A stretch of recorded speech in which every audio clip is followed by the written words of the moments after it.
You know a lot about golf. Well, we're waiting. And like the man said, we are those weekend golf guys. I am John Ashton in the studio. Jeff Smith in the Suburban Mobile studio again this week on the road somewhere. I love it. Getting out. I'm away from other folks. You know how you're supposed to be, and I'm getting to see a little bit of the country from an inside of a car. Yeah. So that was the best place to go. You know, a little bit of scenery. And Jeff, you don't have to wear the mask when you're in the car. Okay. Well, that's the best part, right? That's right. But you do have to wear it when you walk into the bank and get some money out. You have to wear it then. Yeah. No question. It's going to make it easier for bank robbers for sure. That's right. That's right. Everybody's going to think they're just being appropriate. I got to try to figure out how to rob a bank from the drive-through because that's all that's open here. You can't get into a lobby of a bank anymore. That other voice you hear is Tony Ruggiero, who is our special guest for this show. And Tony is a top 100 golf instructor from L.A., Lower Alabama. That's it. That's it. Yeah, for sure. We probably don't have as much culture as the folks to the west of us, but in the other LA. But a great spot. I've been fortunate to be around here down on the Gulf Coast and Lower Alabama for a bunch of years. Yeah, I had a radio buddy who did that one time to me. He called and he says, "Man, I just got a gig in LA." And I went, "Really?" He said, "Yeah, Mobile." Yeah, good town. Oh, okay, that's great. Yeah. It is a good town, man. I tell you, I used to travel a lot in the southeastern states, and that drive I used to go from Fort Walton Beach over to Mobile a lot. Yeah. And that whole drive along the Gulf Coast right there is absolutely gorgeous stuff, man. Beautiful. And if you do it now, there's not a lot of traffic out there. You can make it a little quicker than you could a year ago. But it's beautiful. I've been, I started my teaching on the Panhandle in the Perdido area, and then was over in the Destin, Fort Walton area. Mm-hmm. For a long time. And then been in Mobile the last 8-9 years. So been on the Gulf Coast a good while. It's a good spot. And some actually beautiful golf courses I used to pass. Never had time to stop and play, but used to pass and just look longingly. Going, ooh, that looks like fun. They've added more, obviously, like everything. They've added a bunch of good ones, but there's some good old ones, too. So there's lots of good golf down here. Yeah. Absolutely. Definitely. It's always fun, too, to play golf with Spanish moss and alligators hanging around. Because it's kind of adds to the ambiance of the game, But we're gonna talk in depth about golf, about teaching golf, about people you've taught, and things like that when we come right back. So everybody, hang with us. We are those weekend golf guys. We got a great hour together. Don't you move. Mother's Day is creeping up on us quick. I hope that doesn't come as a shock to you, because if it does, you're in a real jam. But I can get you out of that jam. I have got the perfect Mother's Day gift. Flowers, they wilt after a week. Candy, that'll be gone, 48 hours? I mean, sure, it's nice to say, hey, Mom, I'm thinking about you, but how about a present that's something from the heart, that's something that's going to keep on giving, that's something that is so cool, she's going to say, wow, my children actually sat back and thought about this for a while. I am talking about a Skylight electronic frame. And this is how it works. It's one of those electronic picture frames, that scrolls through all the pictures in it automatically. Well, when you get the Skylight, you get an email address, and you can send pictures to that email address. And about 30 seconds later, those pictures are on that frame. Now, I can be in California taking pictures of the kids. My mother could be in Maine, and in 30 seconds, she's going to get those pictures on her frame. And you can give that email address to everybody in the family, so everybody can send pictures to your mom's frame. You're going to find that Mom sometimes going to start watching the frame more often than she even watches TV. It's a great way to feel close to people, especially if you are separated by long distances, or in this day and age, if you're separated just because of the social distancing thing going on. It takes less than 60 seconds to set this sucker up. Sending the photos is effortless. It comes in a black frame, so it looks great in any home, and a 100% satisfaction guarantee. So if you don't like the Skylight, or Mom doesn't like it, you're getting pictures of her grandkids she's not going to like. Right. But just in case you don't like the Skylight, they'll offer you a full refund. I can get you a deal. I get you a special holiday offer, get you $10 off your purchase of a Skylight frame if you go to skylightframe.com/golf and then enter the code golf. All right, get $10 off your purchase of a Skylight frame. Just go to Skylight, SKYLIGHTFRAME.com/golf.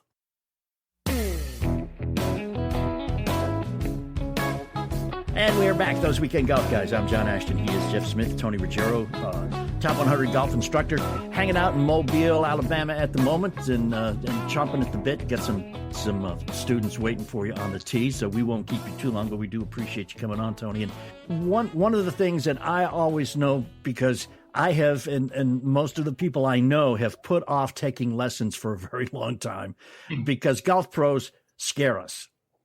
Yeah. How do you overcome that, man? Well, I mean, I think we've all heard the people say, I'm not good enough to take a lesson. Exactly. Right? Yeah. How many times you get that? It's like, I mean, I think, and we could go on for hours about our profession and why things people have gotten that attitude. But I think people are scared to take lessons because I think they feel like they're not good enough. They feel like they can't understand the information. And I don't know, to be honest, that our industry does a real service for fixing that notion that you're not going to be able to understand it. So I've overcome it. I've tried to overcome it the best I can by, I try to keep things very simple, really try to focus on helping the person, no matter what skill level they're at, play better golf. I think most folks, when they come to you, that's what they're wanting. I don't know that they need to understand everything about biomechanics and physics. They want to understand how to play the game a little better. Mm-hmm. And I think if you can keep it pretty simple, the approach to that, and help them understand how to do it in a way that they can do it, I mean, I think you can keep your lesson book full. Yeah, Jeff, we were talking about that just last week, weren't we? About how you and Tony would have a totally different conversation about golf than you and I would have, or Tony and I would have. Oh, absolutely. Tony and I get into the weeds on things because we want to talk and hash things out. But the second we stand in front of a student, we absolutely switch into, hey, how am I going to make this as simple as possible for this person right here in front of me right this second? Because I need to talk English. It needs to be plain. It needs to be simple. Hence the name of my website, Golf School, right? Plain and Simple Golf School, right? If we're not doing plain English golf lessons, we're missing the boat. We're not helping people. But when coaches get together, man, we'll go into all kinds of stuff and we hash it out. Yeah. And we'll make sure that we've, and Tony and I go to the same places. We listen to the same kind of stuff. But what we're always looking for is not just information, but how's somebody else presenting it? Because somebody out there's got a better way than what I'm doing. And maybe you can morph a couple of people that do a really great job. Maybe it's a guy that we've talked about that, a friend of the show, for example, Brian Manzella, he does a great job of saying things in so many different ways that students can understand because he's using plain English. No, he's using Cajun English, but yeah. Well, close enough. I mean, people would call that plain, but yeah. Yeah. Right. But the point is that teachers talking to teachers is different than teachers talking to students. Well, I hope so. I have taken lessons from teachers who tried to make it look like magic, like they were imparting to you something that only they knew, and if you paid them a lot of money, they would grace you with the knowledge that they had, and they made it as difficult as possible. I guess maybe to justify the fact that they were charging so much. I don't know, but once I ran into Jeff and his ilk, Tony, the game suddenly became so much more simple. I think that, I was mentored by a great teacher, but he used to say he had pixie dust was the word. And, I mean, the longer, and Jeff, you can comment on this as well, or more than me, but the more things I go to, the more things I'm around, the more I don't think there's really new information out there. I mean, I think the stuff that great players, great teachers have done kind of stands the test of time. And, I don't think anybody has any new or different information. They may have ways to prove things or explain things different, and we've obviously got ways to measure things. But I don't know that there's really a whole lot that's new out there that is earth-shattering revelation. I know you get a bunch of PhDs and they can have a Zoom call and confuse the hell out of everybody. But I don't think any of it's new. I think I don't know that any of it has 1 ounce of the ability to help somebody play better golf. Yeah, definitely. Let me ask you a question, Tony, because one of the things that's the same in golf is not only the actual, nuts and bolts of the game, but the people who are trying to learn it. I think you could probably break us down into different types. Is there like one student type that when they come to you, you go, oh no, this is not going to be fun? Well, I mean, I would say that's, one, I always tell people, if anybody's wanting to learn and wanting to get better, I want to help them. But if you said, like, who are I also think that teachers work best with students that are good fits for them. Like, like I'll use a tour player as an example. Like Bryson DeChambeau wouldn't be a good fit for me. He's a great guy, great player, but he's super scientific. He's into a lot of interesting things that we wouldn't be a good fit. We wouldn't work great together. And I think it's the same, I remember early in my teaching career, guy was an engineer. He was brutal, right? Because he wanted to know every single thing. It didn't fit the way I think, and I think obviously people that are totally unathletic, right, make it more of a challenge. So I don't think there's people you don't look forward to, but there's obviously people that don't fit your style as well. And it's going to, not only is it going to be difficult for you, but it's going to be difficult for them. And I've at times referred somebody to another teacher, like, hey, I'm probably not the right guy for you. You ought to go see this guy, this girl, whatever. So I think a lot of learning is finding the correct match. Yeah, Jeff, you used to have problems with the engineers.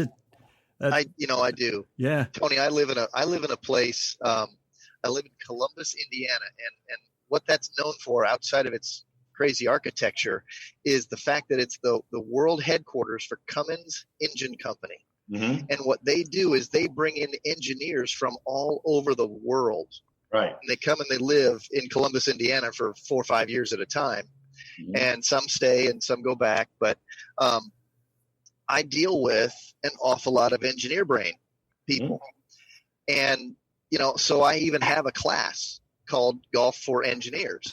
And next thing you know, I break out the launch monitor data. I break out the KVS stuff. I break out the force plate stuff because that's how they live.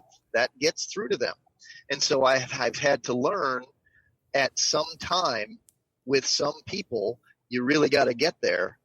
But there's so much more time that you're dealing with just the normal person that doesn't have engineer brain. And, so as a coach, I've got to figure out who do I have and how do I morph? I've got to be the chameleon. That's the way I look at things, because if somebody came to me, man, I'm really happy. I'm honored that they came. I'm honored that they've heard about me or something. And they've said, boy, this guy can help. Well, my job is to do just that. So I've got to figure out if they got engineer brain, if they got analytical brain, if they got art brain, if they got just a normal, everyday, simple guy kind of brain, or worse yet, if they've got teenager brain. Because, boy, if they got teenager brain, we got trouble. Right? That's an oxymoron, isn't it? Yeah. Well, depends on where the brain is, but yeah. Yeah, that's right. And, and when I say teenager brain to an awful lot of them, I make sure that they understand that that's not necessarily a compliment. Yeah. They don't, most of them, but yeah, I mean, it's, I think our job is to explain and to relate to the player, and everybody's different. But I think that lots of people also in this need to try to know science and all that, they get to complicated things and don't even take the time to explain the basic, simple things like how the golf ball actually gets in the air and where the low point is. I taught a beginning lady in Frederica last week. I don't teach, very many of those anymore, but lady was super nice, member, wanted to learn, and have taken a bunch of lessons. And when I explained low point and how the ball gets in the air, it dramatically changed the lesson. I think sometimes we take for granted that the student sometimes knows a bunch of things that we think are simple, or we take, or we assume they know. And I think that, every first lesson for me with a student, I try to break kind of some of the basics down and into a very simple way of how the golf swing works in the club and the ball gets in the air. Because I think it's the old saying about assume. But if you assume that somebody knows how some of this works, even if they're a better player, I think sometimes things get lost in translation. Yeah, definitely do. Speaking from a guy who needs the translation at times, and I agree with you wholeheartedly. Listen, we're spending some time with the best golf teachers in the world right here now on those Weekend Golf Guys. I probably qualify some of the best golf teachers in the world, just so they don't get too big of a head. And we're going to have more conversation when we come right back. So hang with us. We are those Weekend Golf Guys. Be right back. There is nothing worse than living with chronic pain. It's more than a feeling of discomfort. It can affect your entire life. If you have some kind of pain, it can prevent you from falling to sleep, from being able to relax, keeps you from exercising, which creates a vicious cycle of everything in the body getting worse. Maybe it's been going for a few weeks. Maybe it hasn't improved with any treatments you've tried. Does this sound familiar to you? Like my knees, every time I get done playing golf, my knees kill me for about a week. That's what happens when you get old, man. Enter Omax Health. Now, if you're looking to get rid of some nagging muscle and joint pain immediately while providing long-lasting recovery, then you need to try the natural breakthrough pain relief solution called CryoFreeze CBD Roll-On. That was developed by Omax Health. It's non-prescription, triple-action pain relief roll-on, specially formulated to block the pain receptors, to reduce the inflammation, and to improve muscle and joint flexibility. The best part is it's 100% natural. CBD-powered remedy. It works its magic within 10 minutes of application, and relief can last up to 8 hours. That's it. Both my wife and I have bad knees. She's working on her feet 12 hours a night at the hospital. I play golf a lot. Yeah, rub it on. The pain is gone. You need to try this stuff. And Omax Health is offering our listeners 20% off a full bottle CryoFreeze CBD pain relief roll-on. Plus, you'll get free shipping. Now, the discount also applies toward any product on their site. Just go to omaxhealth.com today. Enter the code WEEKEND. All right, that's omaxhealth.com, and enter the code WEEKEND, and you will get 20% off CryoFreeze and anything else site-wide. PGA Pro Kyle Stanley uses it. It's good enough for him. It's good enough for us, right? All right. Omax Health, OMAX health.com/weekend. omaxhealth.com/weekend.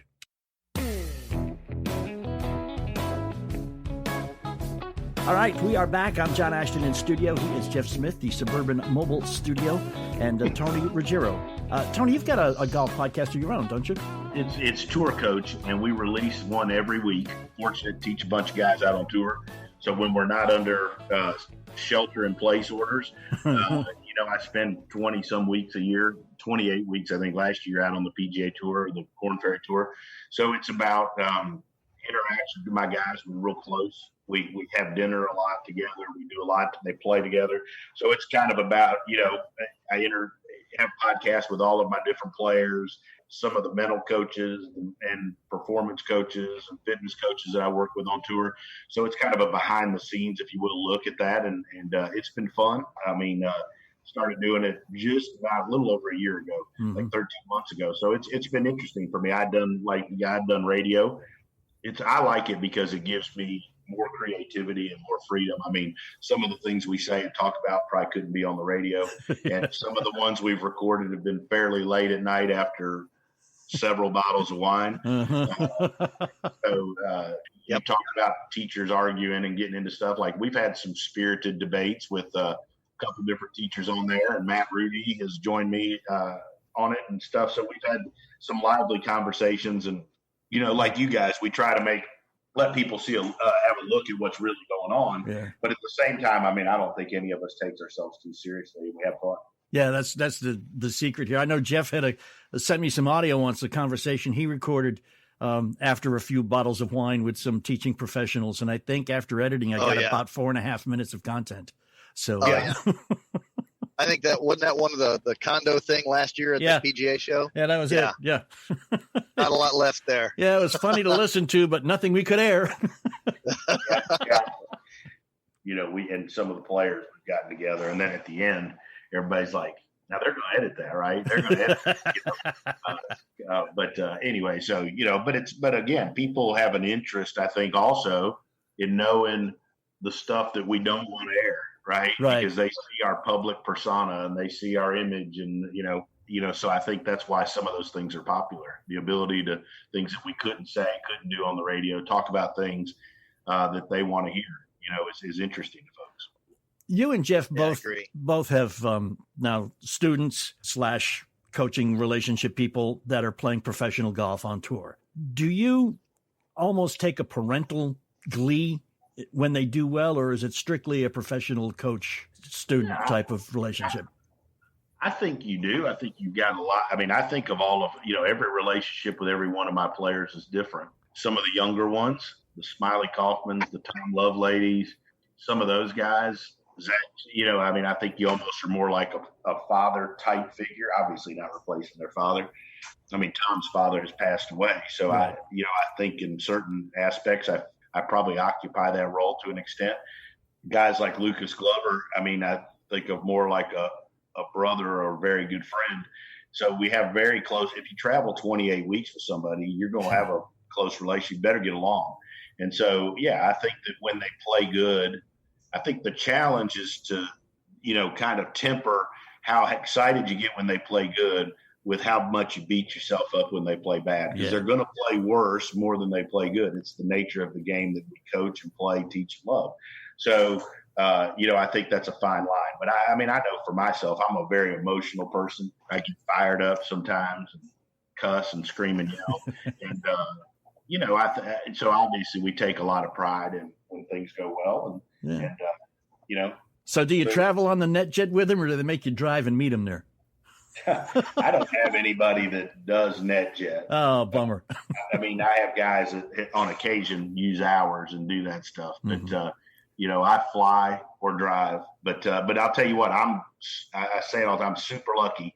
I have I call it another word, but I have a no jerk policy. And I have a group of guys that are really good, and they treat me really good, and they've treated me really good during this coronavirus. They're guys you want to work for, and we have dinner, and we have dinner, or cocktails, or shoot, when I go to I go spend the night at their house during normal times when we go to work and things like that. And I think we feel like we're family. So I don't know that my situation's unique or different from other successful scenarios out there, but it has to be that way for me to work and do as well as I can do. Yeah, it's fantastic, man. I mean, it's you've got to sit back and just be so proud. The fact that they're there, that they got the card and they keep the card, Yeah. I mean, I had last year I had a pretty good day. I had a guy win the U.S. Amateur and make the Tour Championship on one day. And I'll tell you, I was drunk as a mule. I mean, you're awfully proud when those things happen, right? And but you're not just proud of your accomplishments, but, when you do what we do, you see how hard they work. Yeah. You see the sacrifices of not going to do this with their buddies, or not being home with their wife and their kids, and being 5 weeks on the road. And you see when their kids are young and those things, you see the sacrifices they make. So you understand and you appreciate it. And obviously they're compensated well for it. And nobody's arguing that, but man, they put a lot of work. They bust their butt. They get after it. And it only, there aren't any cases anymore where people are very successful at that level that don't work hard. I mean, everybody's too talented, everybody's too good, and everybody works hard. So that's why it's so competitive. You said I can turn that into the same scenario with a lot of the high school and college kids that I've got. There's a hunger out there with some of these guys, and I'm fortunate for the fact that I've got a handful of guys that really truly want to get after it all the time. And they're always trying to be better than the other guy, but they're trying to be better than they were the day before and the day before and the day before. I see the struggles that they go through because of just being a normal human being. Mm-hmm. Some days are better than others just because you feel a little bit better that day. Sometimes you didn't get a lot of sleep. Maybe you stayed up. Maybe it's because you got tests coming up. There's an awful lot of stress. Next thing you know, your golf ball's getting struck a little poorly.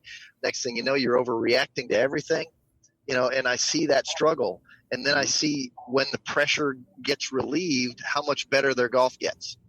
And, here we're talking about young men, young women who've not fully formed emotionally or mentally, and certainly not experientially. They don't have enough experience to say, yeah, okay, this is a short-term problem. Yeah, okay, I don't feel very good. I don't anticipate playing golf very well. Half of them still have teenager brain. Where they still think that everything's got to be perfect all the time.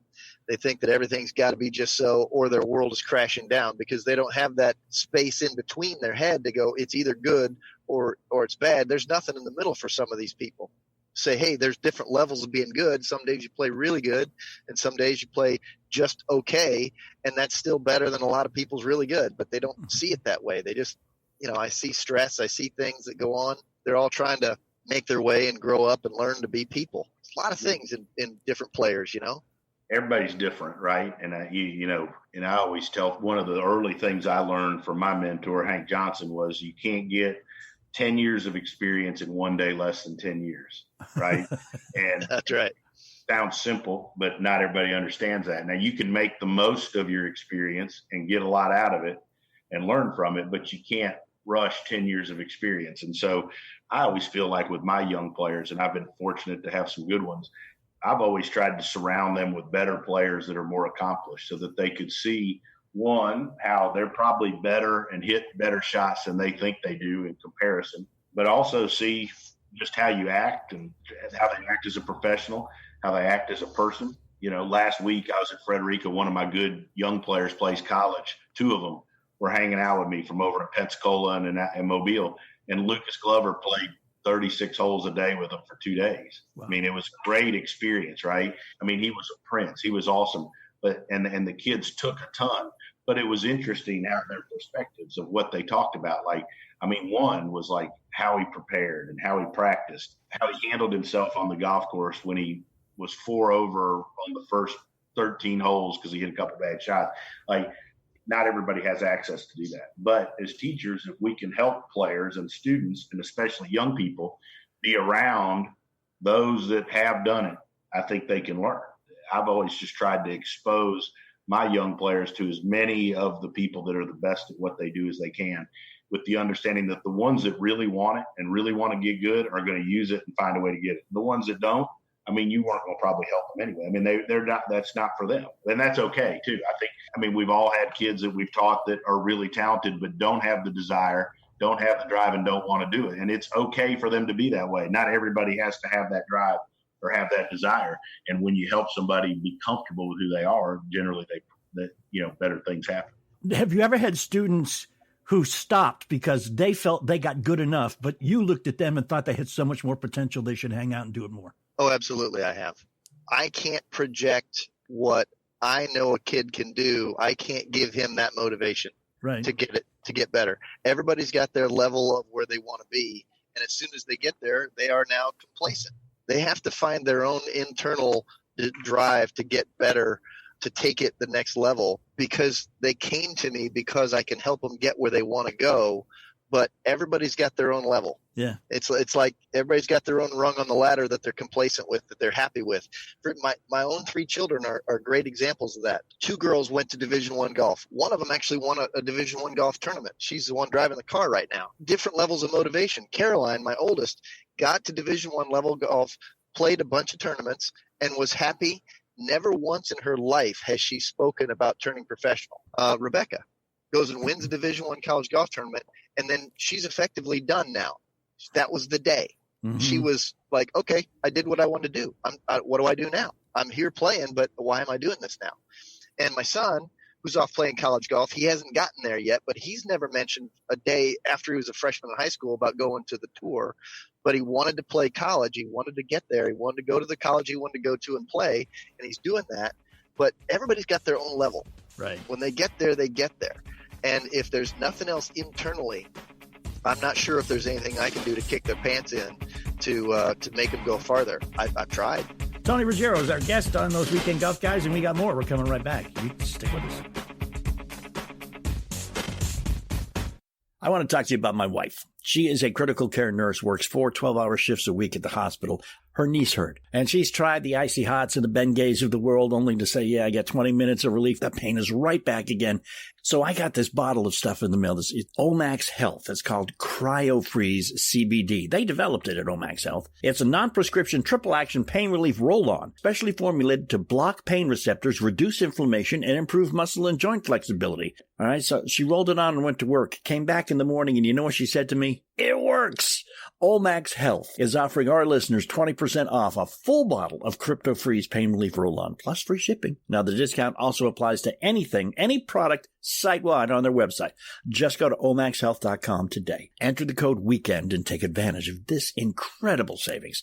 That is omaxhealth.com. And enter the code WEEKEND. You'll get 20% off CryoFreeze and anything else site-wide. omaxhealth.com. Mother's Day is creeping up on us quick. I hope that doesn't come as a shock to you, because if it does, you're in a real jam. But I can get you out of that jam. I have got the perfect Mother's Day gift. Flowers, yeah, they wilt after a week. Candy, that'll be gone, 48 hours? I mean, sure, it's nice to say, hey, Mom, I'm thinking about you, but how about a present that's something from the heart, that's something that's going to keep on giving, that's something that is so cool, she's going to say, wow, my children actually sat back and thought about this for a while. I am talking about a Skylight electronic frame. And this is how it works. It's one of those electronic picture frames, that scrolls through all the pictures in it automatically. Well, when you get the Skylight, you get an email address. And you can send pictures to that email address, and about 30 seconds later, those pictures are on that frame. Now, I can be in California taking pictures of the kids. My mother could be in Maine, and in 30 seconds, she's going to get those pictures on her frame. And you can give that email address to everybody in the family, so everybody can send pictures to your mom's frame. You're going to find that mom sometimes going to start watching the frame more often than she even watches TV. It's a great way to feel close to people, especially if you are separated by long distances, or in this day and age, if you're separated just because of the social distancing thing going on. It takes less than 60 seconds to set this sucker up. Sending the photos is effortless. It comes in a black frame, so it looks great in any home, and a 100% satisfaction guarantee. So if you don't like the Skylight, or mom doesn't like it, you're getting pictures of her grandkids she's not going to like. Right. But just in case you don't like the Skylight, they'll offer you a full refund. I can get you a deal. I can get you a special holiday offer, get you $10 off your purchase of a Skylight frame if you go to skylightframe.com/golf and then enter the code GOLF. All right, get $10 off your purchase of a Skylight frame. Just go to Skylight, SKYLIGHTFRAME.com/golf. And welcome back. We are those Weekend Golf Guys. I'm John Ashton in studio. He is Jeff Smith. He's in the mobile studio. Tony Ruggiero from Mobile, Alabama at the moment is our guest. One of America's top 100 golf instructors. Lots of PGA pros, Korn Ferry Tour pros that he has tutored, mentored, taught, coached, whatever the correct word is there. And, probably a little bit of all of it. Yeah. What is it about Alabama that produces or attracts such good golfers? Because even our favorite son, Justin Thomas, he left Louisville and trucked on down to the University of Alabama to play golf. What's the attraction for that? Who's there? What makes that such a mecca for college golfers, man? For a long time, we've had some really good instruction in the state. I think anytime you have a place where you've got a bunch of folks that are playing good golf, you have to look at, and it's not, we got Mark Blackburn in Birmingham, who does an amazing job up there.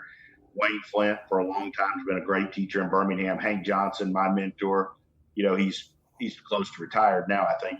But again, you've had great instruction in the state. And then I think it's like any other sport. You've got two very big universities that play in the SEC that have big time programs, and the lure of playing at those places has been a big deal. And J.C. Weld, Alabama, did a hell of a job recruiting some great talent. They had that run there. And I taught a few guys on that team, but we've been fortunate. We've got a state that's produced a lot of good players, and we've got a lot of great young players coming up, going through college, that are about to go to college or in college now.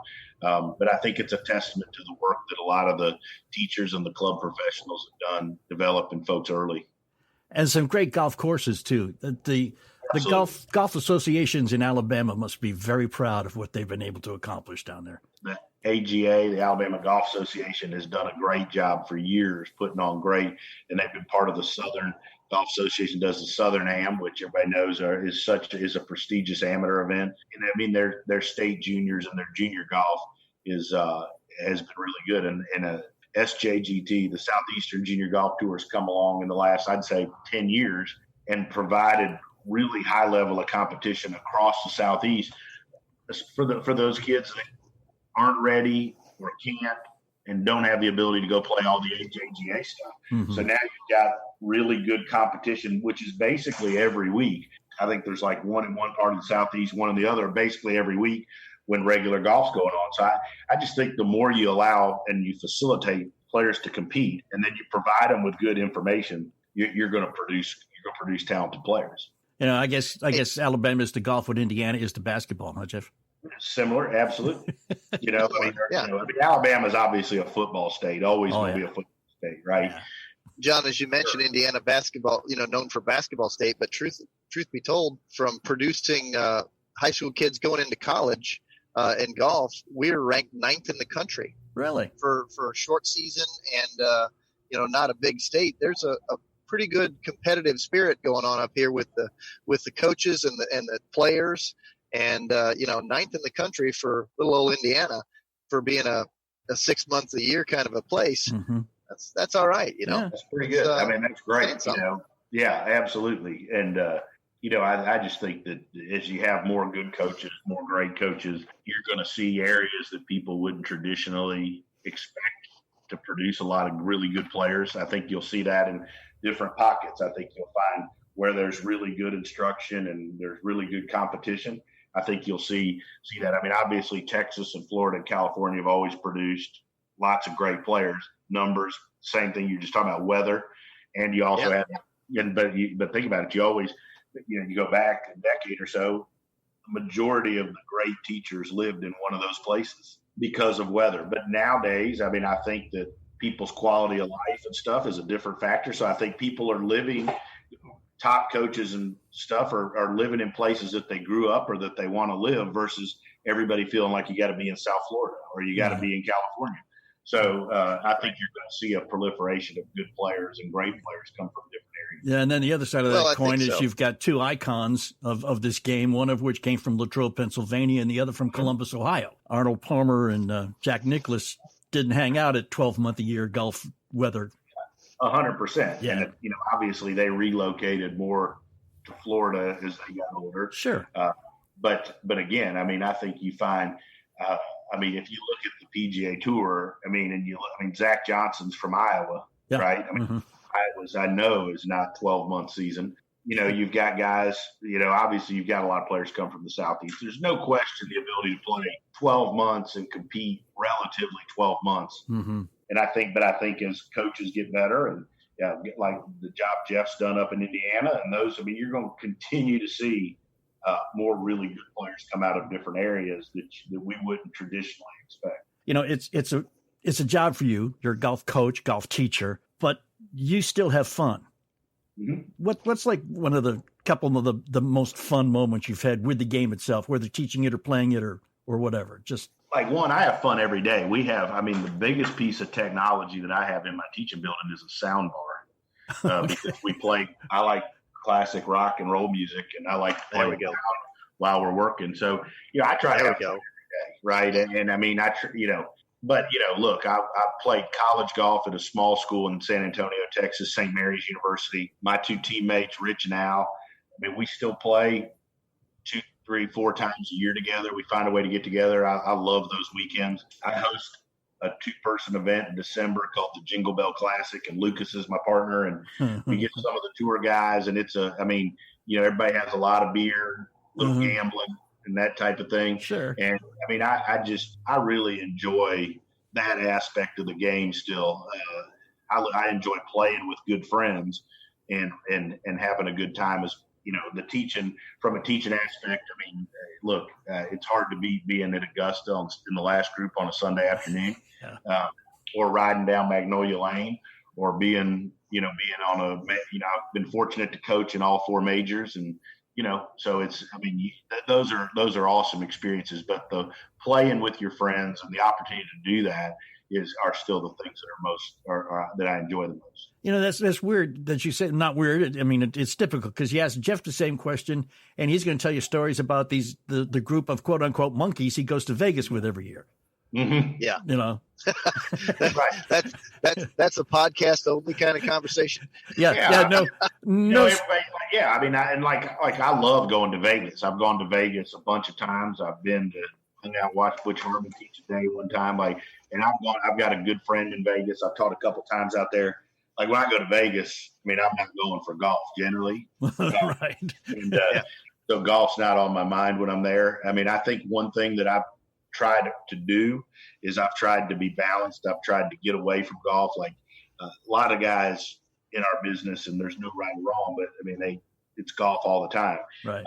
My wife and I spend a lot of time in the Keys, And I mean, when I'm away from golf, I mean, I'm away from golf. Yeah. I'm close to a rum bottle and I'm away from golf.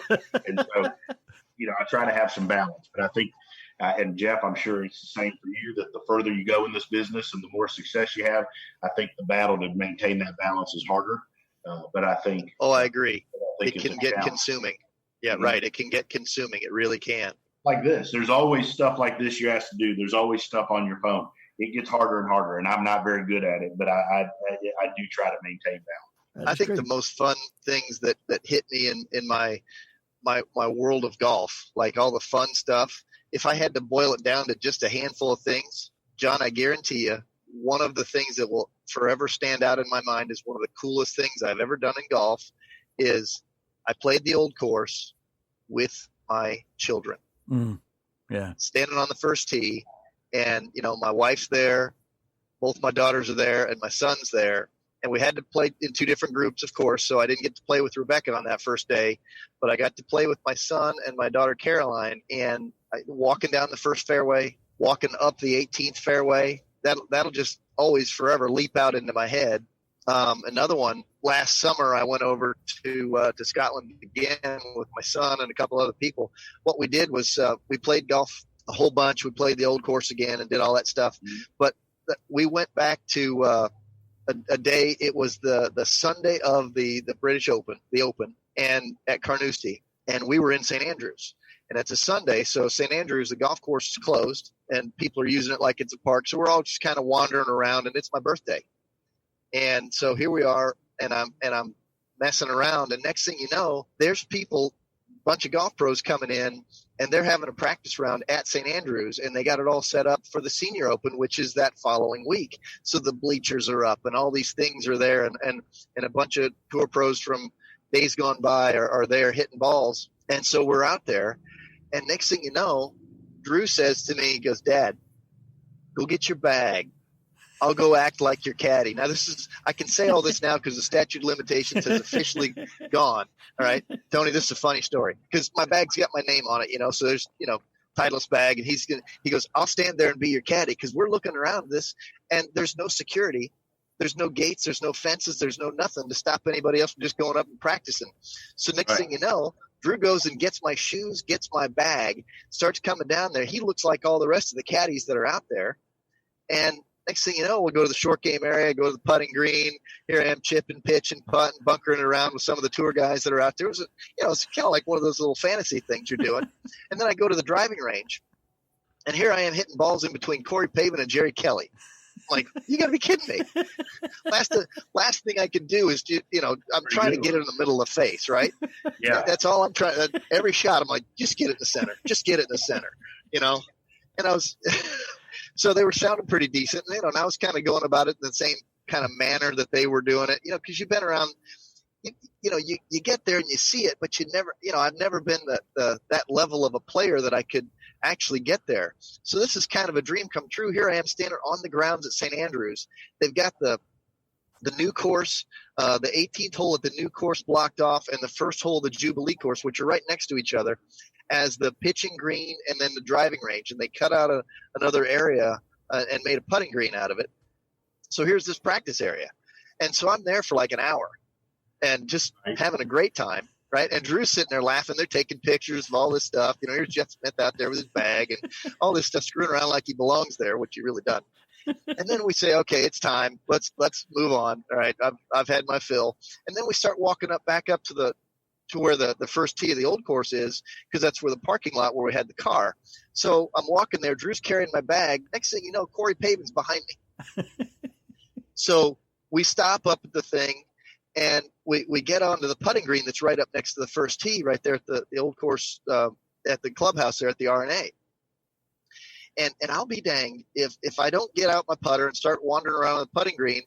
And Tony, you probably know Corey Pavin, but don't tell him I said this. But so he's kind of fiddle farting around. I'm fiddle farting around. Next thing you know, he kind of looks at me and says, "Are you practicing today?" Which seems like code to mean, "Hey, do you want to go play a practice round?" Now, my brain's going, yes, I do. This will be fun, right? And I know we got to go because we got a plane to catch in 3 hours. Like, so I got to beg off. I can't do it. Yeah. And I have no credentials because there's the starter on the tee that's going to stop me anyway. That's going to be one of those George Plimpton moments, right? But so that sticks in my brain as one of the coolest things I've done in golf. And yet it was all just kind of just haphazard thrown together stuff, That's the way it normally works. And, I've found, but it's fun. Yeah. Guys, I appreciate you having me on. It's always fun to sit and hang out, laugh a little bit. And well, we appreciate you coming, Tony. And absolutely, you guys are the best. Anytime. Hopefully, we didn't mess anybody up too bad today. No, we'll be all right. We do that. We do that on a regular basis. We can recover if necessary. I'm about to mess this next guy up. All right, Tony. Thanks so much. Tony Ruggiero, right. Appreciate your time, sir, with those weekend golf Tony. guys. Of course, we have a Facebook page, facebook.com/golf guys. We would love it if you were to go there and like us. Facebook.com/golf guys. I want to tell you about the coolest gift you can give your mom for Mother's Day or any other loved one, grandma, whoever. It is called a skylight frame. It is a touch screen photo frame. It comes with an exclusive email address, so everybody you know can send pictures to that email address, and in seconds, those pictures will show up on the frame. It's a 10-inch, beautiful touch screen, black frame, so it fits right into wherever you have it in the house, fits the decor. And I got to tell you, man, pictures, immediate. My wife sits now and just stares at the picture frame. She says it's even more fun than watching TV. But right now, as a special holiday offer, we can get you $10 off your purchase of a skylight frame when you go to skylightframe.com/golf and then enter the code GOLF. That's right. You get $10 off your purchase of a skylight frame. Just go to skylightframe.com/golf and enter the code GOLF. That's SKYLIGHTFRAME.com/golf.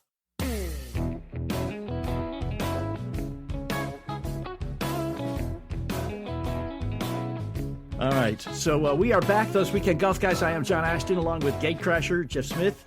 And True story. Tony Ruggiero had to leave us to go teach somebody who's probably going to win some major tournament someday down the road. Yep. Man, that guy's great guy, great coach. He is great, man. He's great. Yeah, he is. Top 100. Yeah, I've never heard anything but stellar remarks about that guy. Yeah. Everybody likes him. He's just personable as anything and smart as a whip, and tries not to act like that, right? I-65, your golf course is right next to Interstate 65 in Indiana. Yep. I can shoot straight down I-65 runs right through Louisville, Kentucky. And it's like a straight shot south to Alabama. It is. And there are straight through the guts of it. So many good golf courses in Alabama. There are. Yeah, you got I could call up my friend Mark Blackburn and say, "Hey, Mark, we're coming down 65. You got a pretty nice place, just a hop, skip, and a jump from there. Yeah. What do you say?" Yeah. How about it, man? They got a whole pretty cool trail that goes down there too. Yeah, Mr. Robert Trent Jones put it together, or at least they pay him to use his name or whatever. But yeah, I wonder who I'm going to take with me. I don't know. I'm sure you'll think of somebody. Huh. Yeah. How about intrepid producer Mark? Why don't I take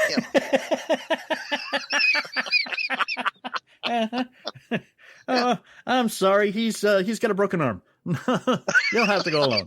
All right. Yeah. Well, I guess I can go as a single. That'd be all right. Easy to get on with somebody. You probably got a child somewhere that you could pull along with you.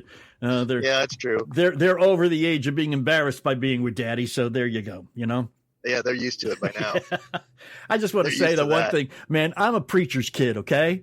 And my father used to use me a lot in his sermons, embarrass the heck out of me. And you do the same thing with your kids all the time. I mean, it's golf stories with your kids. I'm sure there's nothing that counseling can't help down the road a little bit, but that's true. I want you to be sure that they're going to need lots of it. Yeah, be aware that that's on the horizon for y'all. Okay. Yeah, that's right.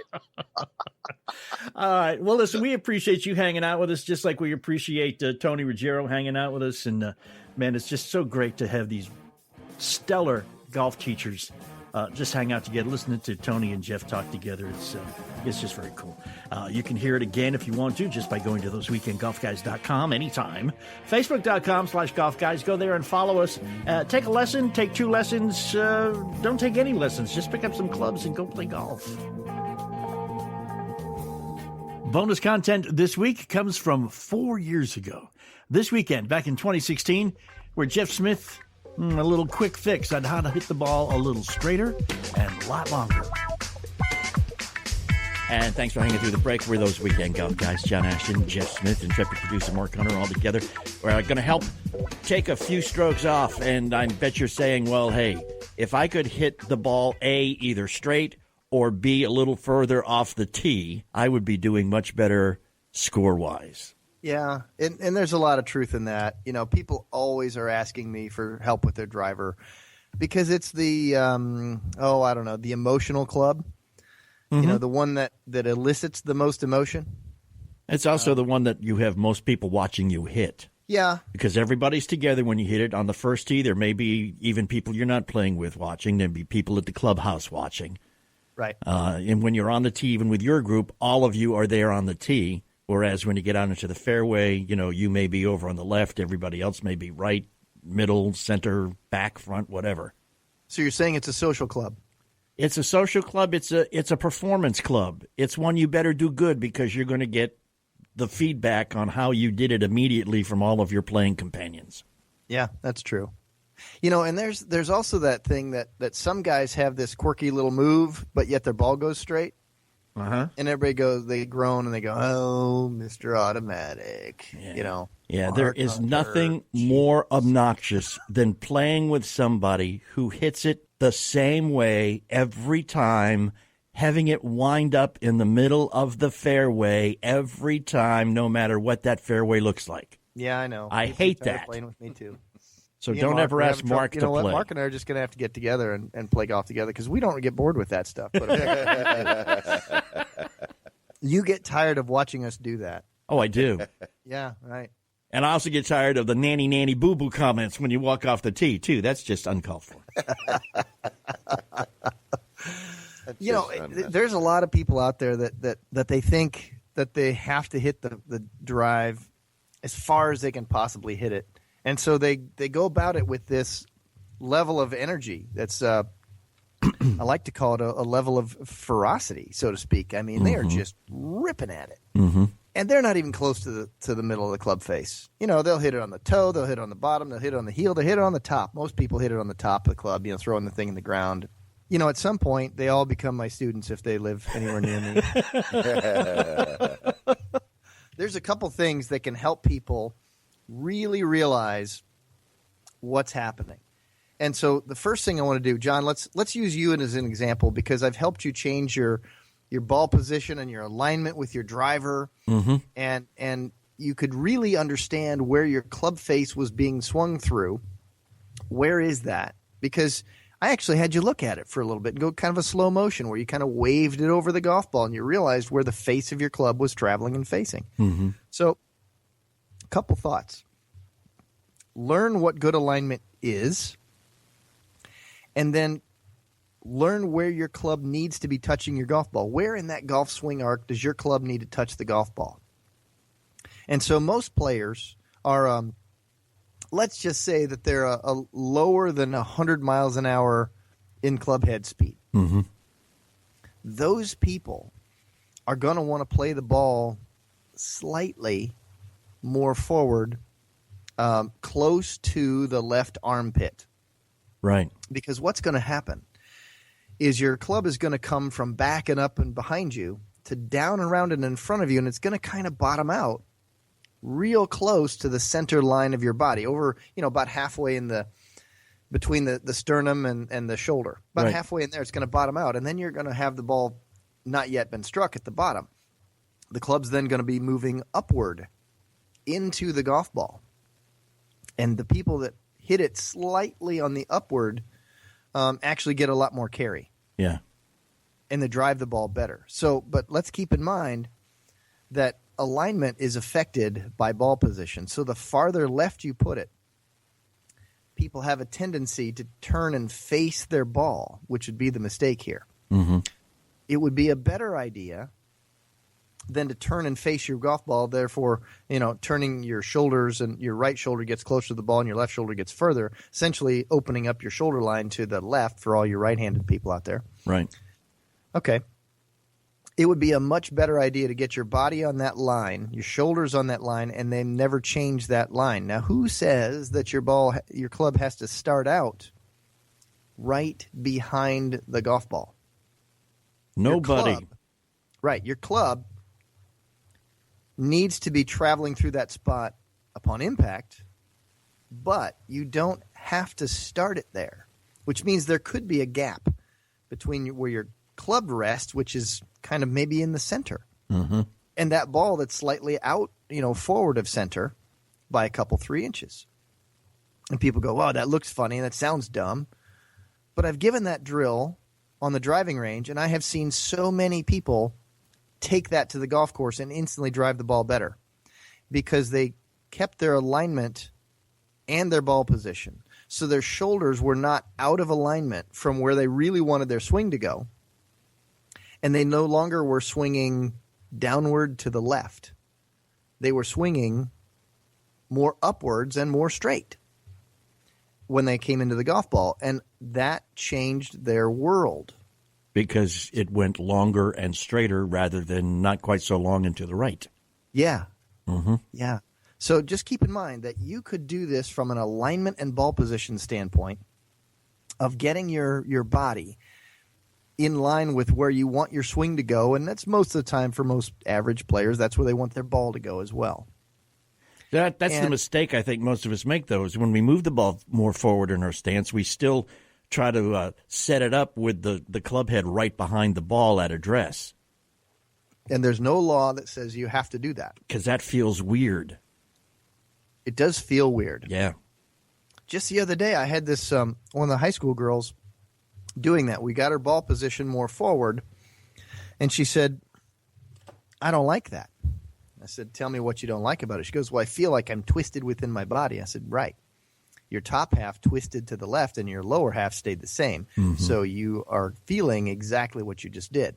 She goes, well, how do I do this and make it better? And I said, well, what stance and what shot do you feel like is the easiest one to stand? She goes, oh, just my short irons.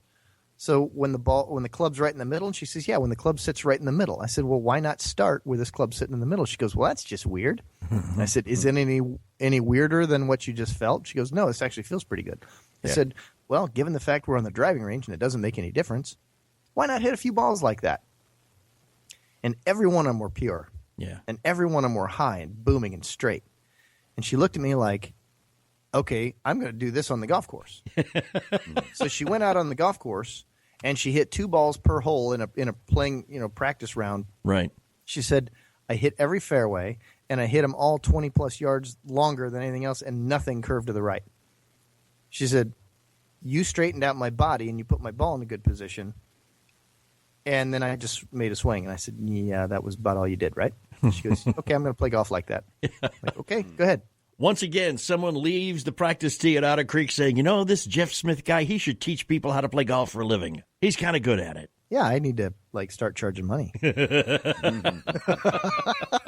been doing it for a hobby for so long. We have more little tips and techniques on longer, straighter drives and a few other things. And I've come across a situation my own self that we're going to get Jeff to fix for me because I'm sure many of you do it because you're just as bad as I am. Admit it. When we come right back, we are those Weekend Golf Guys. Don't move.